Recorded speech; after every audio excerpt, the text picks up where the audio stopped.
அனைவருக்கும் வணக்கம். இன்றைக்கி நம்ம வீடியோவில் மாடி தோட்டத்தில் இருக்கிற செடிகள்லாம் எப்படி இருக்குது அப்படின்றத பார்க்கலாம்.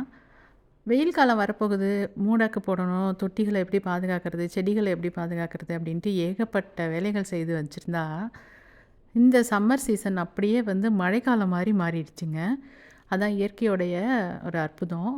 நம்ம பயங்கர வெயில் அடிக்க போகுது, செடியெல்லாம் என்ன ஆகுமோ அப்படின்னு பக்கு பக்குன்னு பயந்துக்கிட்டு இருந்தா, இப்போ அப்படியே சீசனே அப்படியே மாறிடுச்சு. இப்போ பார்க்கும்போது ரொம்ப மழைக்காலம்லாம் இருக்கும்ல, டிசம்பர், ஜனவரி அந்த மாதிரி சமயங்களில் மாடி தோட்டம் எப்படி இருக்குமோ அது போல் இப்போ இருக்குது. நல்ல மழை பெய்யவும் செடிகள்லாம் நல்லா பசுமையாக இருக்குது. நம்ம என்ன தான் உரங்கள் கொடுத்து, இயற்கை உரங்கள் கொடுத்து எப்படி தான் பராமரித்தாலும் ஒரு 2 நாள் மழை பெஞ்சிச்சுன்னா அதுக்கப்புறம் செடிகளோட வளர்ச்சியும் பார்க்கறதுக்கு ரொம்ப நல்லாயிருக்கும். அந்த பசுமையும் ரொம்ப நல்லாயிருக்குங்க. அப்படி தான் இப்போ இருக்குது. இப்போ பாருங்கள், எல்லா செடிகள்லையுமே பூக்கள் நிறைய இருக்குது. இப்போ அவரையில் சின்ன சின்னதாக பிஞ்சுகளும் வர ஆரம்பிச்சிருக்கு. இவ்வளோ நாளும் பூக்கள் இருந்ததே தவிர ரொம்ப வெயிலாக இருந்ததுனால பிஞ்சுகள் எதுவும் வைக்கல. இதெல்லாம் பாருங்கள், கடலை செடியெல்லாம் நல்ல செடியே இப்போ உயரமாக வளர்ந்துருக்கு. இந்த கொஞ்சம் மழையில் நல்லா வளர்ந்துருக்கு. இது ஜாதி மல்லி கட் பண்ணி விட்டுருந்தேன். இப்போ தான் நல்லா துளிர் வச்சு வந்திருக்கு. எல்லா செடியுமே ரொம்ப பசுமையாக பார்க்குறதுக்கு ரொம்ப அழகாக இருக்குங்க.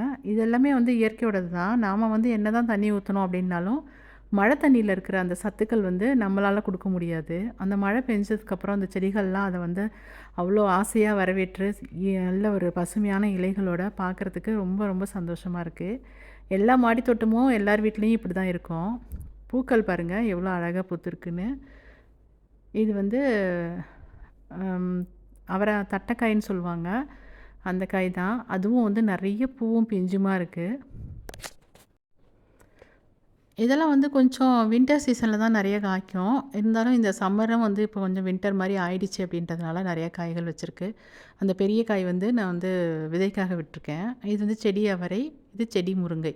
செடி முருங்கை ஓரளவு வளர்ந்துருச்சு. அதுக்கப்புறம் நம்ம இது விதை போட்டு வந்தது.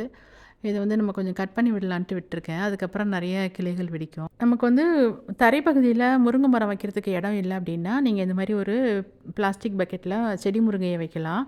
நமக்கு நிறைய காய்கள் காய்க்கல அப்படின்னாலும் கீரைக்கு நல்லா யூஸ் ஆகும். இது போல் மாடி தோட்டத்தில் நம்ம செடி முருங்கையை 2 இல்லைன்னா 3 வருஷம் வரைக்கும் அந்த மாதிரி தொட்டிலேயோ க்ரோ பேக்லேயோ வளர்க்கலாம். இது மஞ்சள் கரிசலாங்கண்ணி தொட்டியிலேருந்து அப்படியே வளர்ந்து தரையில் படர்ந்துருக்கு. இப்படி தாங்க நம்ம கோடை காலம் ரொம்ப கொடுமையாக இருக்கும் அப்படின்னு நினச்சிட்டு இருக்கும்போது அது குளிர்காலமாக மாறி போயிடுச்சு.